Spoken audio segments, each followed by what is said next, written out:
Don't miss out on important news. Our videos are being deleted. So if you don't want to be cut off from honest news, take a moment to sign up for our newsletter at newsletter.ntd.com so you don't lose access to NTD. Go to newsletter.ntd.com to sign up for our evening newsletter. President Biden met with Japan's Prime Minister at the White House. The two world leaders say they'll work closely to counter mounting threats from the Chinese Communist regime. NTD's Melina Weisskopf has more from D.C. The Japan-U.S. alliance needs to be strong. This is an alliance that is connected by universal values such as freedom, democracy, and the rule of law. They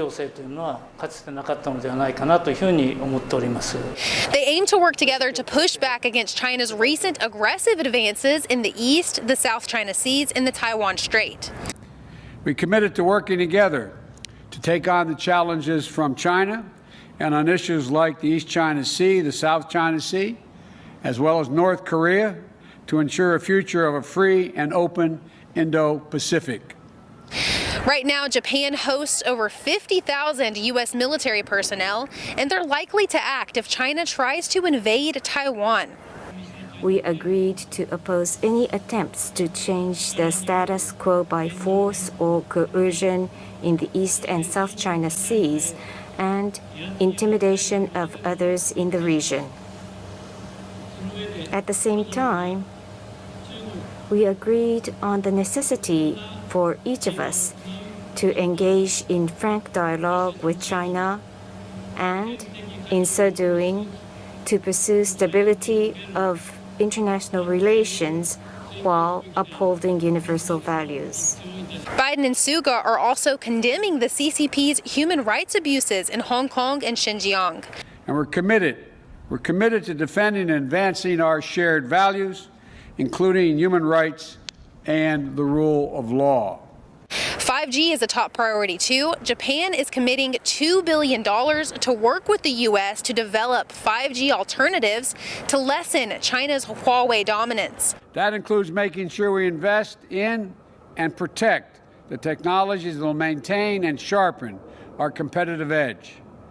And those technologies are governed by shared democratic norms that we both share. Norms set by democracies, not by autocracies. The U.S. and Japan will also work to diversify supply chains to reduce dependence on China. Hong Kong authorities are lashing out at an anti-Beijing newspaper. They've already sentenced its founder, Jimmy Lai, to prison. A local pro-Beijing newspaper says that the regime should shut down Lai's paper completely. NTD's Tiffany Meyer brings us more. After sentencing Hong Kong lawmakers, the regime's next target seems to be local pro-democracy newspaper Apple Daily. On Thursday, Hong Kong Police Chief Chris Tang said that Apple Daily continues to produce misleading reports, adding that its goal is to incite hatred and divide public opinion in Hong Kong. But Hong Kong's Journalists Association said Tang's remarks are baseless. Lots of evidence has surfaced showing police have violently attacked reporters on the street. The organization advised Tang to take back the remarks. Tang isn't the only one taking shots at pro-democracy media. A local official also joined in recently. John Lee serves as head of Hong Kong's security department.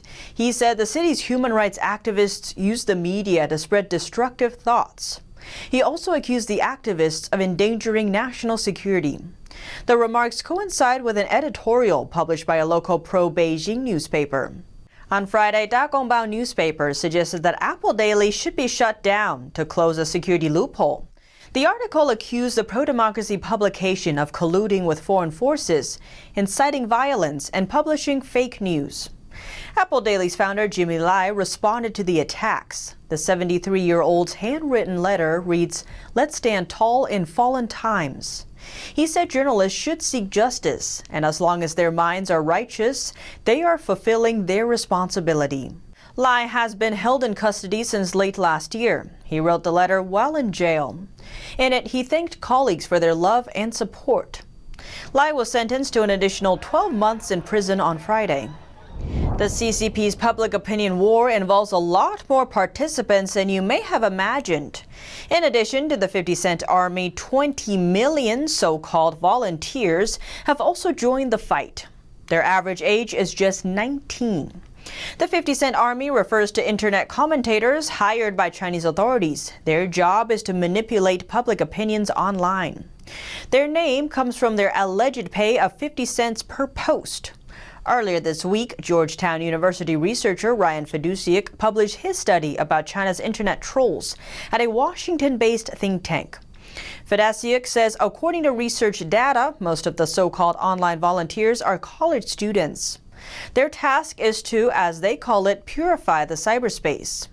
The report says these volunteers need to like, forward, and comment on Chinese social media to support the CCP's narratives and policies. They also need to attack, censor, or ban anyone criticizing the regime. Their official name is online propagandists. As early as 2014, a notice from the Central Office of the Communist Youth League demanded that colleges vigorously build a team of online propagandists. A list attached to the notice shows the number of online propagandists at different Chinese universities. The top school on the list has 1,200 of them. Fedusiak also points out many of these college students are not necessarily volunteers.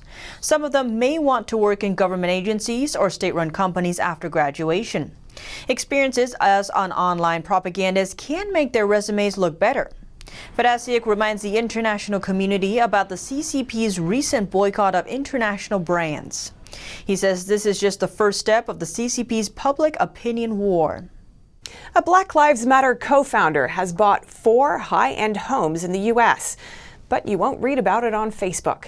That's because the social media site has blocked users from sharing the report. Facebook and Instagram are blocking users from sharing this article by the New York Post. It's about how BLM co-founder Patrisse Khan-Cullors owns multiple homes in predominantly white neighborhoods.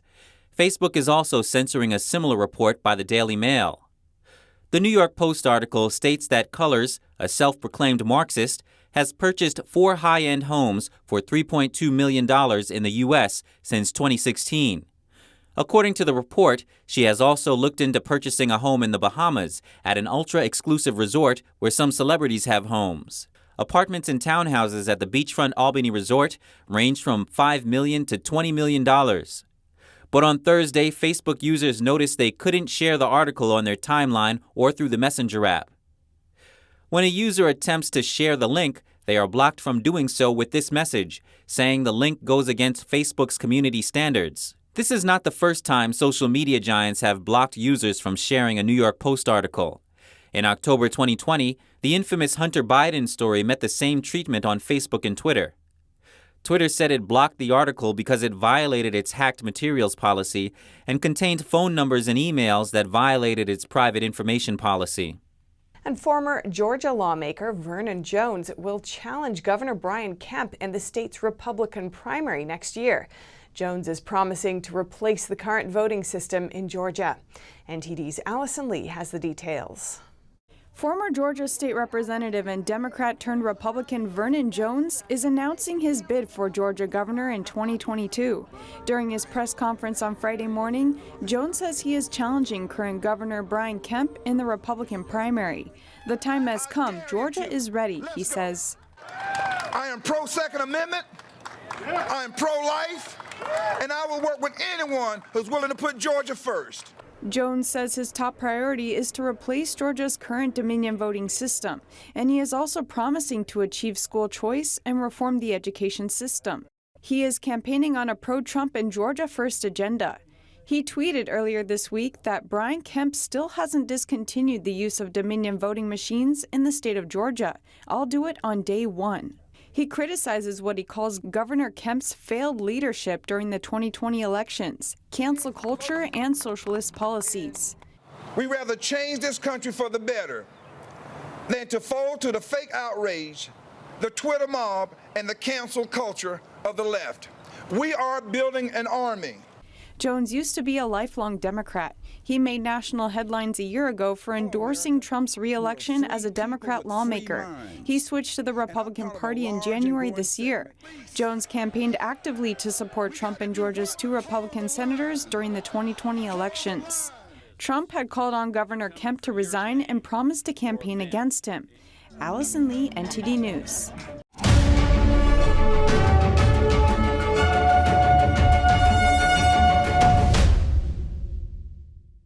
Hi, we're happy to announce that you can also catch us on cable TV now.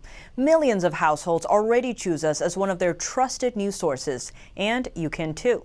You can watch us in Chicago, Washington, D.C., New York, and many other cities as well.